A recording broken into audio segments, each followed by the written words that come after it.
Hello everyone.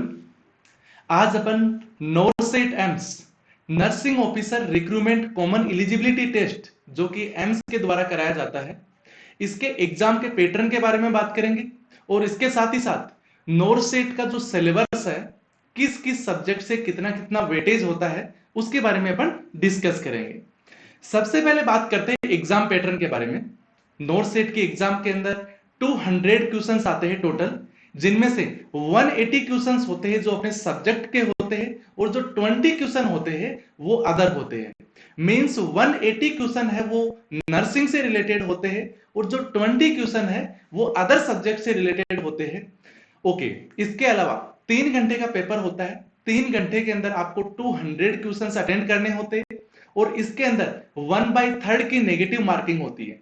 Means आप 3 question गलत कर देते हैं तो आपका 1 नंबर डिडक्ट हो जाता है, या फिर बोले तो 1 क्वेश्चन गलत करने पे 0.33 मार्क्स है वो आपके नेगेटिव मार्किंग के अंदर चले जाते हैं। मींस आपके जो स्कोर है उनमें से डिडक्शन हो जाता है।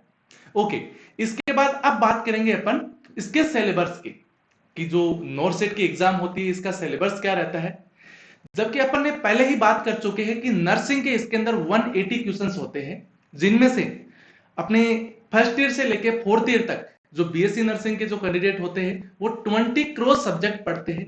बल्कि इनमें से कुछ सब्जेक्ट ऐसे हैं जिनमें से मैक्सिमम सिलेबस कवर होता है और कुछ सब्जेक्ट ऐसे होते हैं जिनमें से बहुत ही कम क्वेश्चंस आते हैं। तो सिलेबस का फायदा यही होता है कि जिस सब्जेक्ट का ज्यादा वेटेज होता है उस सब्जेक्ट पे सबसे ज्यादा फोकस करना चाहिए। यदि ऑल ओवर अपन 180 क्वेश्चन की बात करें तो यह होता है 90%, यानी ऑल ओवर टोटल पेपर का 90% नर्सिंग से होता है और जो 10% है वो अदर होता है। यदि अपन 90% की बात करें तो उनमें से जो एमएसएन होता है, मेडिकल सर्जिकल नर्सिंग होती है, ये सब्जेक्ट सबसे ज्यादा पेपर को इसके अंदर कवर अप करता है, या फिर इसका सबसे ज्यादा वेटेज होता है, यहां से सबसे ज्यादा क्वेश्चंस पूछे जाते हैं। यानी ऑल ओवर आप बात कर सकते हैं कि आपके कंप्लीट पेपर का 50% यही कवर कर लेता है।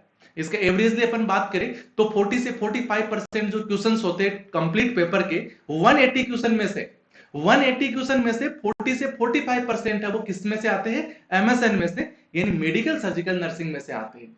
इसके बाद सबसे ज्यादा क्वेश्चंस आते हैं वो ओबीजी से आते हैं, यानी सेकंड नंबर पे जो सब्जेक्ट होता है वो होता है ऑब्स्टेट्रिक्स एंड गायनिकोलॉजी यानी ओबीजी से, जिसमें से 15 से 20% क्वेश्चन आते हैं। इसके बाद फंडामेंटल ऑफ नर्सिंग, जिसमें से 10 से 15% क्वेश्चन आते हैं। ये 3 मेजर सब्जेक्ट होते हैं। इसके अलावा जितने भी सब्जेक्ट है वो सारे माइनर सब्जेक्ट होते हैं, यानी इनमें से बहुत ही कम क्वेश्चन पूछे जाते हैं। जैसे एमएचएन यानी मेंटल हेल्थ नर्सिंग से 5 से 10% क्वेश्चन पूछे जाते हैं। जो पीडियाट्रिक नर्सिंग है उनमें से 5 से 10% क्वेश्चन पूछे जाते हैं। कम्युनिटी हेल्थ नर्सिंग है, इसमें से भी 5 से 10% क्वेश्चन पूछे जाते हैं। तो ये टोटल हो गए 6 सब्जेक्ट। इसके अलावा और जितने भी सब्जेक्ट है, जैसे रिसर्च हो गया, मैनेजमेंट हो गया, एजुकेशन हो गया, इसके अलावा साइकोलॉजी हो गया, जो माइक्रोबायोलॉजी होता है, एनाटॉमी फिजियोलॉजी होता है, ये जो सारे के सारे सब्जेक्ट है वो टोटल 5 से 10% जो सिलेबस है वो कवर करते हैं। तो ये तो हो गया अपना नर्सिंग का। ओके, इसके बाद अपन जो 20 क्वेश्चन जो अदर होते हैं उसकी अपन बात करते हैं, यानी अपने मेन सब्जेक्ट से छोड़ के होते हैं। तो उनमें से 4 सब्जेक्ट मेजरली आते हैं, GK, math, reasoning and general English. ये 4 सब्जेक्ट होते हैं जिनमें से 20 एमसीक्यू आते हैं और ये टोटल ऑल ओवर पेपर का 10% होते हैं, यानी 10% होते हैं, 20 क्वेश्चन होते हैं, जिनको अपन एवरेजली बात कर सकते हैं कि 5 क्वेश्चन जीके के आते हैं, 5 क्वेश्चन मैथ के आते हैं, 5 क्वेश्चन रीजनिंग के आते हैं और 5 क्वेश्चन है वो जनरल इंग्लिश के आते हैं। ये टोटल 20 एमसीक्यू है वो अदर रिलेटेड सब्जेक्ट से आते हैं। Okay, thank you.